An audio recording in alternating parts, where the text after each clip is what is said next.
Welcome back. We'll take a look at the look at the cardiovascular system. And now that we've seen what the vessels themselves look like and taking a look at the capillaries, we can look at that exchange that occurs within the capillaries themselves. And so this happens in essentially a couple of different places. We have the respiratory exchange, and then we have tissue in the tissues themselves where we're going to exchange both oxygen, carbon dioxide, nutrients, get waste back out of the tissues. Anything and everything that can go in between the tissues and the blood is going to happen here in the capillaries. And so oxygen into the bloodstream from the lungs, carbon dioxide out of the bloodstream at the lungs, and then we're going to reverse the process in the tissues and pull the oxygen into the tissues, carbon dioxide out of the tissues, and move on from there. Different substances can be moved in and out as well, in addition to gases, and so we have both water soluble and lipid soluble, except they're going to have to go through in different ways. Those things that are water soluble can pass essentially right through the intercellular clefts. They can move their way in between the fenestrations when we have them. Those things that are lipid soluble have to go through the cells themselves, so those are going to have to go through the endothelial membrane. And so here we have our fenestrated type of a capillary, and we can see all of the fenestrations there on the endothelium. We can see that the basement membrane is still intact, and so water-soluble substances can head through those intercellular clefts, through the fenestrations, and go in essentially both directions in and out. Those things that are lipid soluble are going to have to move through the endothelial cells themselves. So they're going to have to make their way through the actual cell itself there. Different look, little close-up of the actual plasma membrane itself, and looking at the structures that we have here. We can see a fenestration. We can see our intercellular clefts. And so water-soluble substances can go through the cells at that point. The lipid-soluble things are going to have to go through vesicles, through the cells, and in and out of the blood vessels and in and out of the tissues. This whole process in terms of what moves and when it moves comes down to essentially what amounts to gradients. And so we have pressure gradients that comes from the fluid that we have. We have pressure gradients that comes from the gases that are inside the tissues as well as the vessels. And then we have pressures that are there and gradients that are there for the solutes that are there also. So the fluid inside blood vessels creates a hydrostatic pressure. So we have hydrostatic pressure that's in the capillaries. That's what's essentially kind of pushing against the walls themselves inside there. We also have an osmotic pressure, and that osmotic pressure is what's going to try and draw fluids back towards it. And so osmotic pressure draws water towards itself. Hydrostatic pressure is also essentially what we can think of as being the blood pressure, but we also have hydrostatic pressure in the tissues as well that occurs there. The hydrostatic pressure is going to be what in general is going to essentially push out on the walls of the vessel. This is what's going to help to create the ability to move substances through that wall as well, and make it through the capillary that is there. As those substances go out, as those fluids go out, that's part of what creates that change in pressure from the arterial side towards the venule side of the capillaries that's there.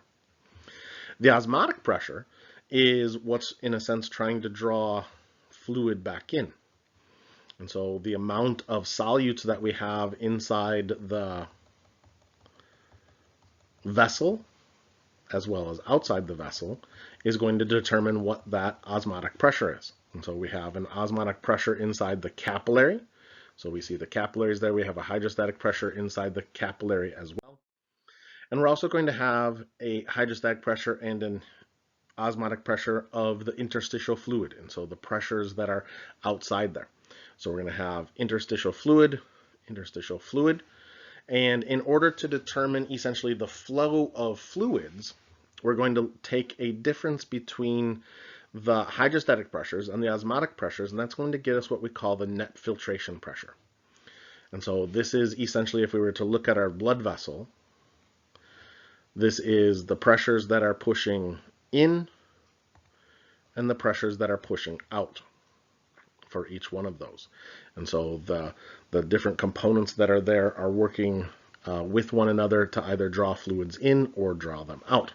And we have pressures that relate both to the capillary as well as the interstitial fluid that's there. And so the difference between all of that is going to determine whether we have fluids generally moving out of the capillary or whether they are moving back into the capillary. And so that's going to happen essentially on either side of the capillary bed themselves.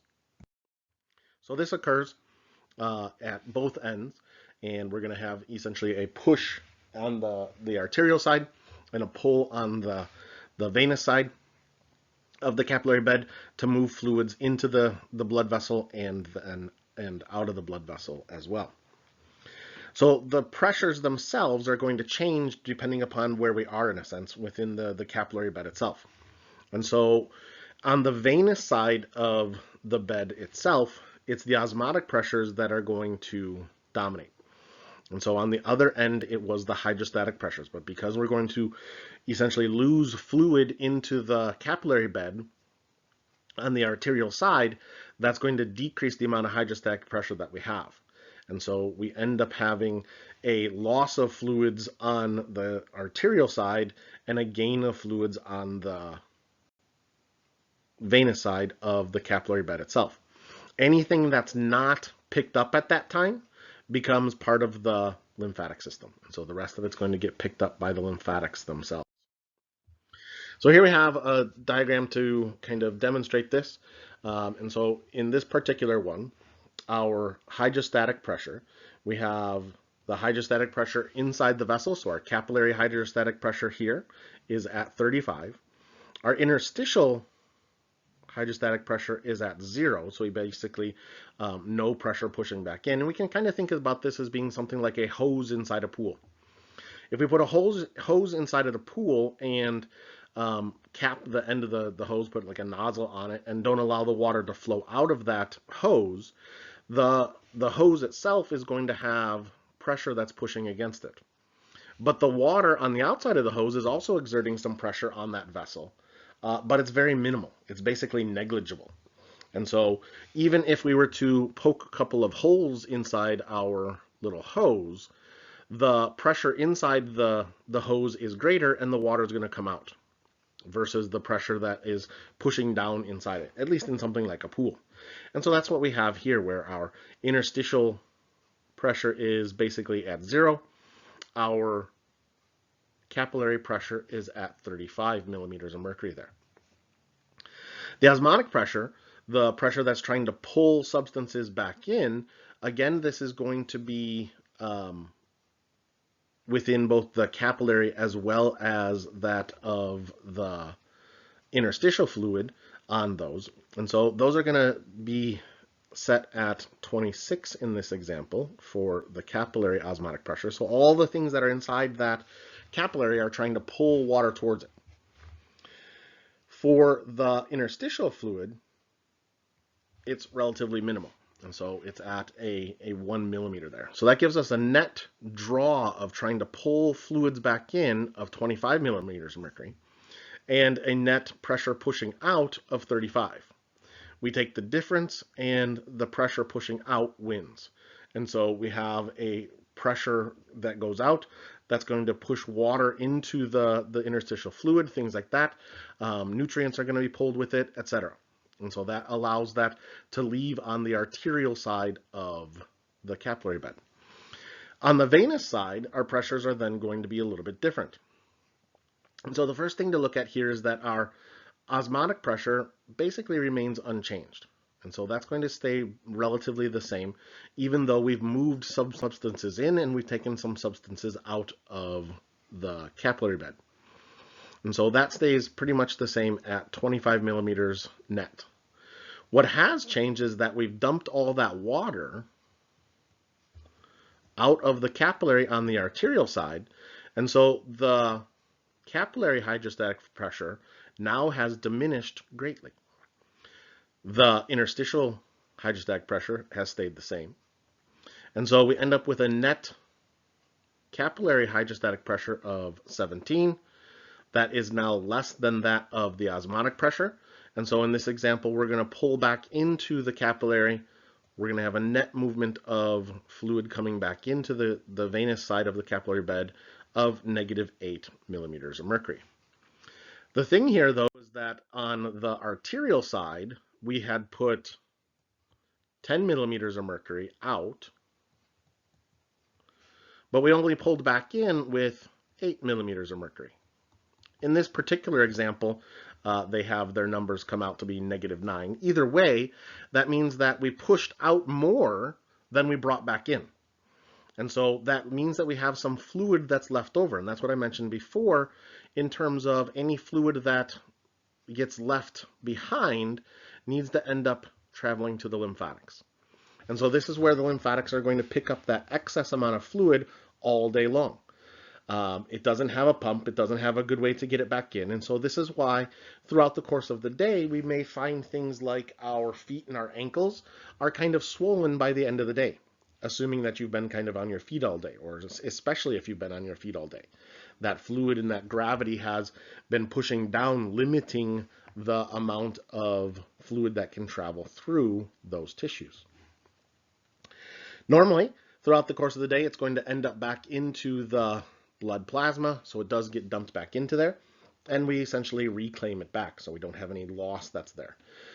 If perhaps some of that fluid is left behind in excess, we may not get that back until we lay down to go sleep, and we kind of put the pressure gradient to bed, so to speak, and so it's no longer pushing against our legs and our feet and everything, keeping that fluid from being able to come back through. If that does occur, we may end up with edema. And so we have swollen feet and ankles here. And you can see that on either foot here, there's actually a little indentation. And so this is what we call pitting edema. And so the fluid has built up so much that when you push on it, it essentially displaces the fluid in that area and leaves a little impression in the surface of the skin itself. That's there. And so here we have an example of pitting edema, where the lymphatics have not been able to pull that fluid back out. So that's where the arterial side of pressure is much, much greater than the venous side, and it's even much, much greater than that of the lymphatic side. And so fluid continually, day in, day out, gets left behind in those tissues there. So when we talked about the heart, we talked about a process called cardiac output. And so cardiac output was the amount of blood that we had leaving the heart every single minute. And we calculated cardiac output by doing heart rate times stroke volume. And so that amount of blood that is leaving there amounts to the flow that is moving out through the body itself. And so this is the amount of blood flowing through all of our vessels, our organs, our tissues at any given time. And so each individual tissue itself may not have the same blood flow at any particular point in time, simply because it may not really be needed per se.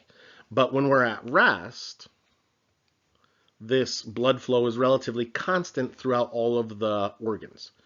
As we become more active, as metabolic needs become more active, this is where we can see a change in that blood flow based upon that particular moment in time's need for blood flow for that particular organ that's there.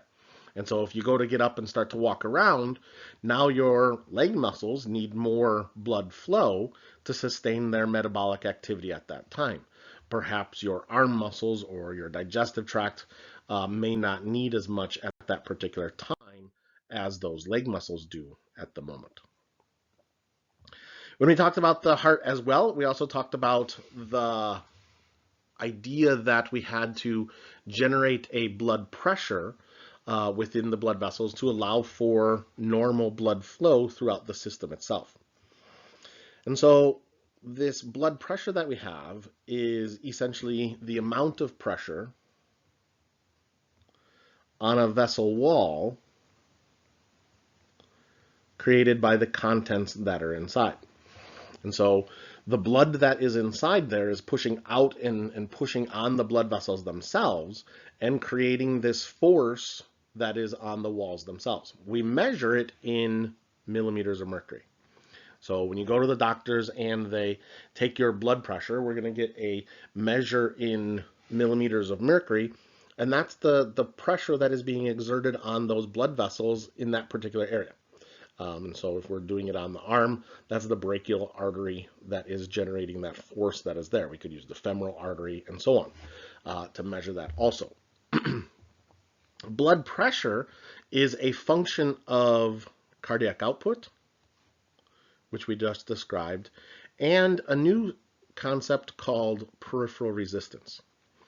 And so in order to have an idea for what's going on there, we have to think about how much the cardiac output is and what the peripheral resistance is. We can almost think about peripheral resistance as being kind of like afterload as well. And so the greater the peripheral resistance, the greater the afterload is going to become as well for the heart. And so that peripheral resistance is that pressure inside those vessels that is going to be the driving exertion for the heart to work against to get the blood to move through all of the vessels that we have.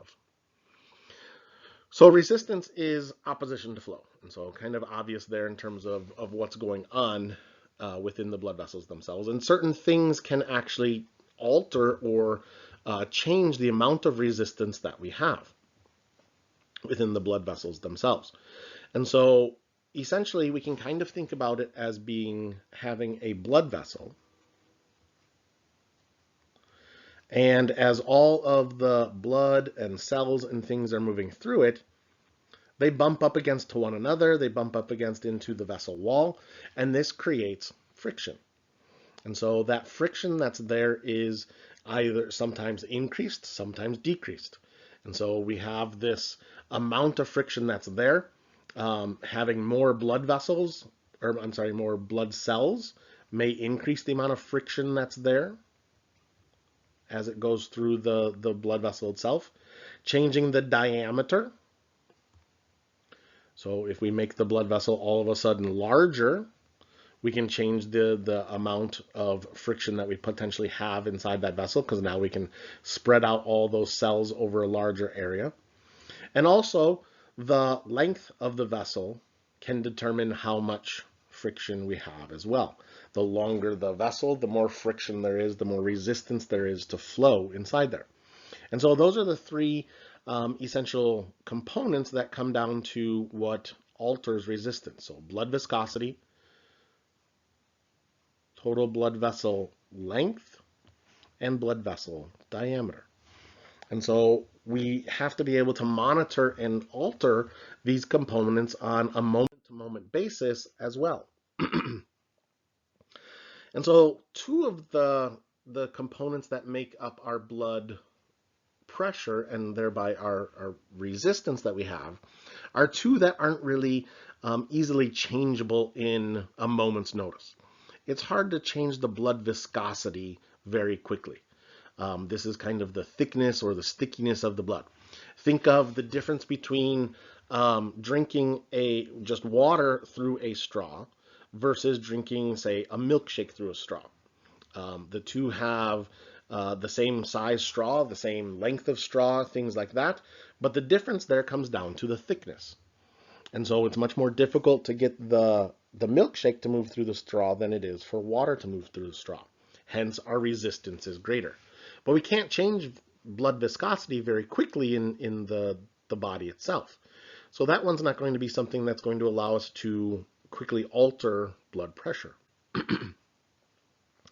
Blood vessel length is another one as well. And so when it comes to the length of the blood vessels, again, the longer they are, the more difficult it's going to be to maintain pressure inside of it. This one kind of comes into play with like a hose. The longer the hose you have, the decreased pressure that we're going to have inside it potentially, depending upon the source of the fluid that's running through it. The shorter the hose, the more pressure we can get behind it. The longer the hose, the less pressure that's there. And this one I usually see in the summertime because we have a rain barrel, and that rain barrel is filled up. And if we have a long hose on it, the volume of water, the flow, the pressure that comes out the end of that hose is relatively minimal. But if we put a short hose on it and just say fill up something right near the rain barrel, the pressure is much greater. We have a decreased resistance to the flow because of the length, the shorter length of that vessel. Once again, we can't really change the blood vessel length very quickly. We could potentially alter things like capillary beds, but by decreasing the length there, we're also going to increase the viscosity because we now have more blood in the vessels that we do have, so the two kind of offset one another. So the place to really alter our blood resistance, or the resistance inside our vessel, is going to be in the case of the vessel diameter. And so we can get a very significant change in resistance with just a minimal change in the vessel diameter. So much so that when it comes down to it, we have a equation that we can look at where the resistance is equal to the inverse of the diameter to the fourth power. So it's inversely proportional to the diameter raised to the fourth power. So if we double the diameter, the resistance is actually a 16th of what it was. And so we have a huge decrease in the resistance that's there within the change in that diameter. And vice versa, if we double the or decrease the size of the diameter by 2, we're then going to have an increase in resistance as well. And so we get a very quick process there, a very quick ability to change the resistance from just a very minimal change in the diameter. This occurs primarily in the smaller arterioles. And so those muscular arteries that we have just outside the capillary beds is where we're going to adjust our blood pressure, and thereby having adjusted the resistance that we have in the peripheral vessels. As long as we can maintain the changes in those blood vessels and make them very quick and things like that, it allows us to change the diameter fairly easily. We don't want, once again, those blood vessels to become too rigid or decreased in size at all either. And so those are the ones that are going to allow us to very quickly make those changes. Some things that may alter the blood diameter are things like atherosclerosis. And so if we have plaquing inside the vessels, which is diminishing the pressure that's there, this is going to potentially increase the peripheral resistance and increase blood pressure in that sense. And so if we have a vessel here, and all of a sudden in the lining of that vessel, we've got a fatty plaque that is growing, that decreases our vessel diameter, which then increases the peripheral resistance. So this is our flow. Increases the peripheral resistance backwards down upstream from the blockage itself that's there. This is also potentially going to change the flow of blood as it comes through the vessel, as it can become very turbulent and potentially cause clots to form behind that atherosclerosis plaque that is there. So blood pressure within the body system itself is generated every time that we pump the heart. And so every time that the heart contracts and squeezes, we're increasing the blood flow into the system. We're increasing the amount of blood that is there within the system itself, and that allows for the pressure to then raise again. We've increased essentially the amount of fluid that is there and changed the viscosity at that point. That pressure develops because we've got pressure that the blood has to push into. And some of that pressure that is there is resistance to the flow of more blood into the system itself. And so we've got back pressure from the fluid that's there. We've got a limit in terms of the size of the vessels at that point, and that then raises the blood pressure as we're coming into the aorta. And so blood pressure itself is highest inside the aorta.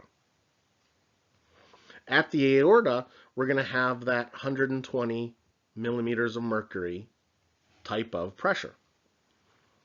It's then going to fall down to 80 millimeters of mercury while the heart is relaxing. And then the pressure goes back up, and then we come back up, and so on. And we go around and around and around in terms of that pressure. But as we get a little ways away from the aorta, that pressure starts to fall and fall and fall. And so it declines throughout the length of the pathway. And so the further we get away from the actual heart itself, that pressure continues to decline. It makes a very rapid decline as we go through the arterioles and into the capillaries. And essentially, it's going to come down to the other end of the system at the right atrium, and the pressure is going to basically be zero. And so we're going to have this big, huge drop-off going from 120 at the aorta all the way down to no pressure in the right atrium there. And so that's going to be that driving pressure from 120 down to zero throughout the entire system itself. That's what's pushing that blood along in the vessels all the time. So here we see that pressure change that is occurring. And so obviously, if we're measuring the pressure through those vessels, we're going to be constantly seeing this up and down and up and down and up and down in terms of the vessels, the pressure inside the vessels themselves. We get this big drop off as we come into the arterioles. And then once we get into the capillaries, there's no more pulse pressure. And so all of this up and down here is what we see as the pulse pressure. And by the time we get to those capillaries, there's no more pulse. From that point on, the blood is in a sense just simply flowing. It's moving along that pressure gradient and continuing to move all the way along the system there, and decreasing and decreasing until we get to the right atrium, where it is basically at zero. The blood pressure, as we measure blood pressure, you go to the doctors, or perhaps you perform it yourself working in a doctor's office or hospital, things like that. And what we're seeing is, and what we're looking for is basically two different numbers. And so we look for a systolic pressure. This is going to be our high pressure. And then we look for the diastolic pressure. This is going to be the low pressure. So this is where we have essentially our 120 over 80. For the pressure themselves. Systolic pressure being during systole, during ventricular contraction. Diastolic pressure being during ventricular relaxation that is occurring within the blood vessels themselves. We get that lowering of the pressure. If we take the difference between the two, so 120 minus 80 equals 40 millimeters of mercury. This is our pulse pressure. So this is the change in pressure between diastole and systole.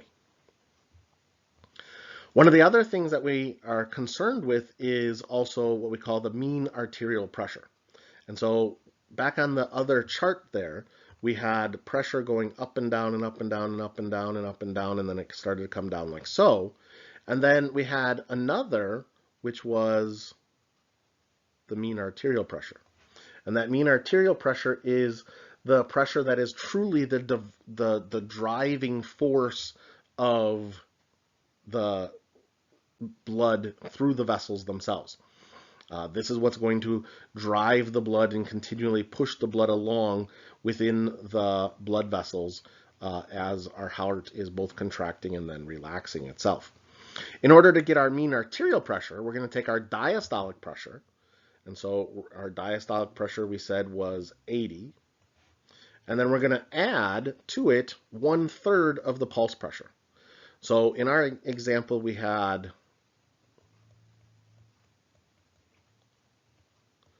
40 was our pulse pressure. So 1/3 of 40 is roughly 13 or so of our pressure there. So uh,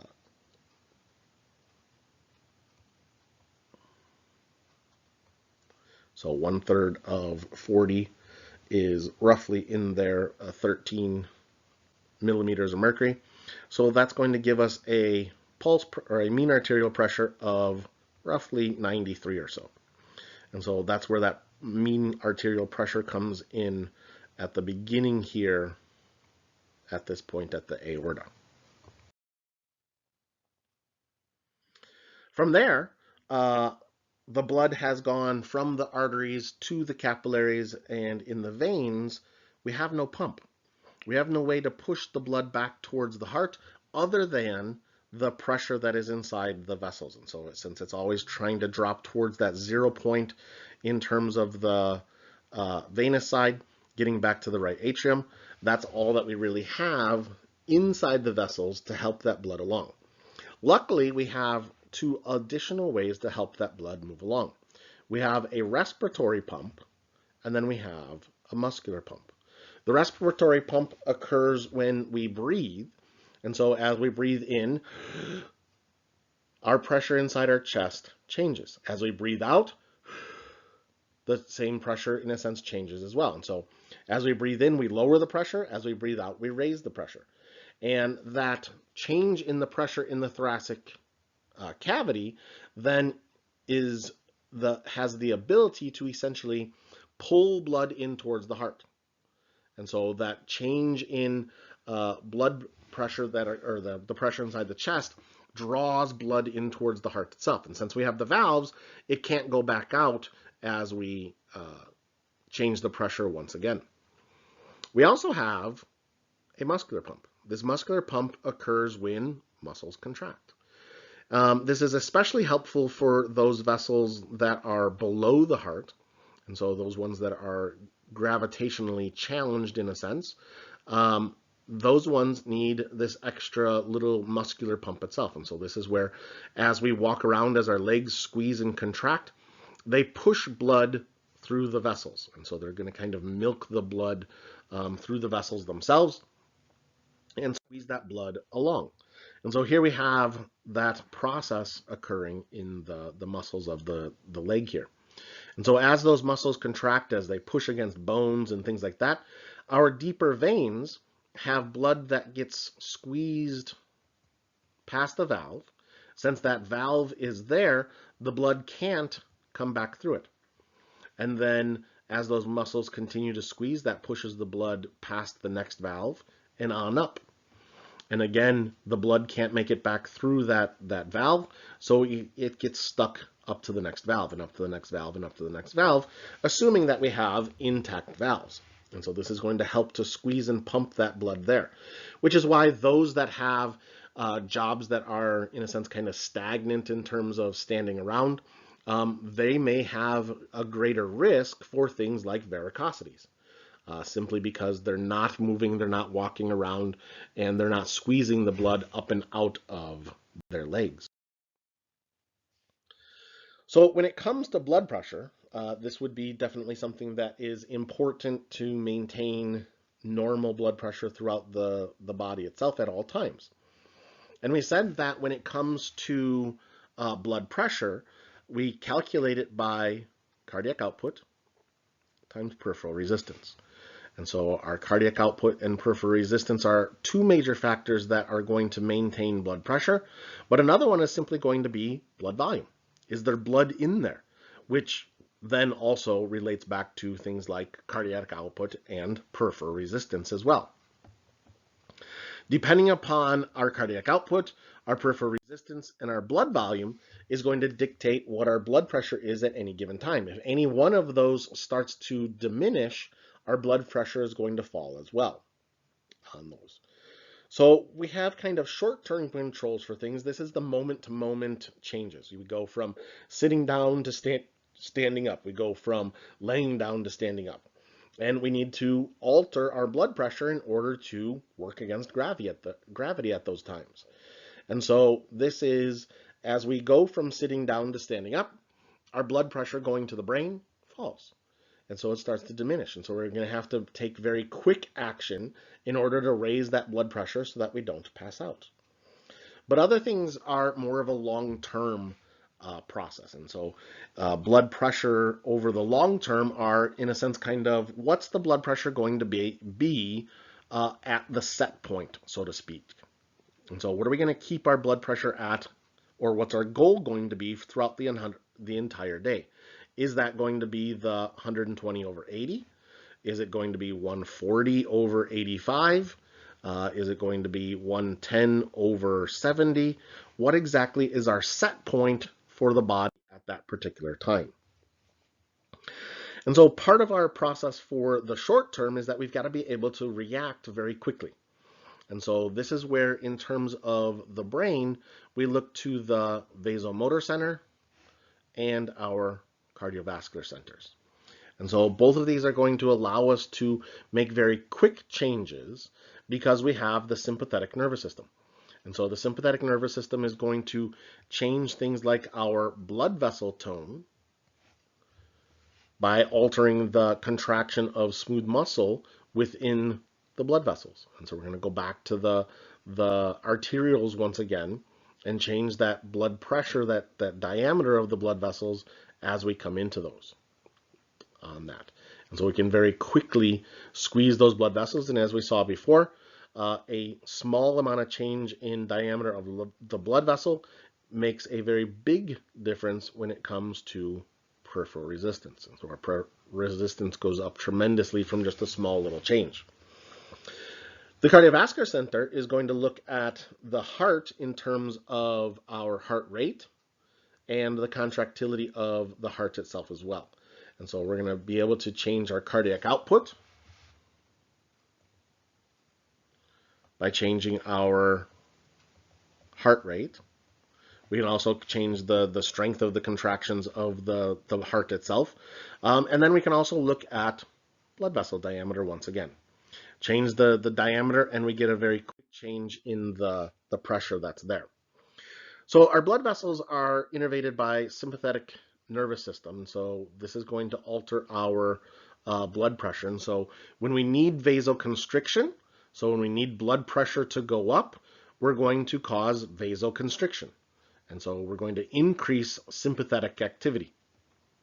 If our blood pressure is needing to be reduced, we go from standing up to laying down, say, then we're going to decrease that sympathetic activity and our blood pressure is then going to decline because we then decrease vasoconstriction.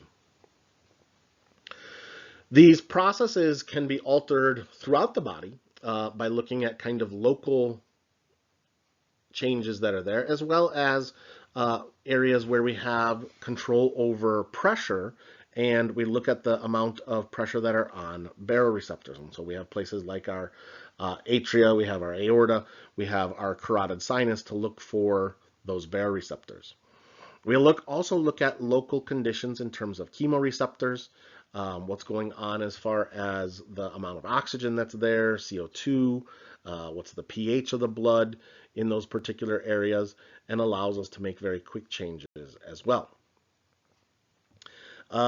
Different blood-borne chemicals as far as the hormones go, things like that can alter our vasomotor activity also. So our baroreceptors, as I said, found in places to monitor the amount of pressure that is going to the whole body as well as up to the brain. So the carotid sinus is going to be primarily, in a sense, for the brain. Aortic arch is going to be primarily for the rest of the body. That's there. And then we have some vessels that are coming off and going into the monitoring what's going into the arms, into the thorax, and down into the legs in terms of the pressures as well. But the biggies are typically going to be the carotid sinuses and the aortic arch for those areas where we're going to monitor blood pressure at any given time. If pressure rises, and so if we're, say, standing on our head or doing a handstand, something like that. Pressure is going to go up, and so we're going to have an increase in pressure at the carotid sinuses. That's going to send signals from those carotid sinuses over to the brainstem, and we're going to go to the cardioinhibitory center. And that is then going to decrease the amount of sympathetic output, and that's going to then allow for arterial vasodilation. We're going to reduce heart rate, reduce the amount of contraction, thereby reducing cardiac output.